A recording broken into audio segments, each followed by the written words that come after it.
ভয়াবহ পরিস্থিতি অসমের। যত দিন যাচ্ছে তত যেন ভয়ানক আকার ধারণ করছে অসমের বন্যা পরিস্থিতি। 500-রও বেশি পরিবার এই মুহূর্তে বসবাস করছে রেল লাইনের উপর। রেল লাইন ছাড়া বাকি সবই জলের তলাতে। বিস্তারিত জানতে ভিডিওর শেষ পর্যন্ত যুক্ত থাকুন সংবাদ ত্রিনয়নের সঙ্গে। অবিরাম বৃষ্টিতে বিপর্যস্ত অবস্থা অসমের। পরিস্থিতি এতটাই খারাপ যে 500-রও বেশি পরিবারকে আশ্রয় নিতে হয়েছে রেল লাইনের ওপর। রেলপথ ছাড়া সবই প্রায় জলের তলাতে। বাধ্য হয়ে মানুষ রেলপথে বসবাস করতে শুরু করেছে। অসমের এই বন্যায় মোট 29টি জেলা ক্ষতিগ্রস্ত হয়েছে।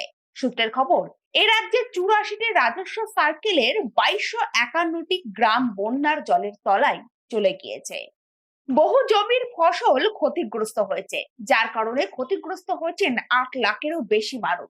ভয়ানক এই বন্যার জেরে বাড়ছে মৃতের সংখ্যাও। সেনাবাহিনী, আধা সামরিক বাহিনী এবং জাতীয় ও রাষ্ট্রীয় দুর্যোগ মোকাবেলা বাহিনী 21,884 জন মানুষকে বন্যা কবলিত স্থান থেকে নৌকা এবং আকাশপথের মাধ্যমে নিরাপদ স্থানে সরিয়ে নিয়ে এসেছেন। খোলা আকাশের নিচেই এখন আতঙ্কে দিন কাটছে বন্যা কবলিত মানুষদের। সূত্রের খবর, 86,772 জনকে 343টি ত্রাণ শিবিরে আশ্রয় দেওয়া হয়েছে।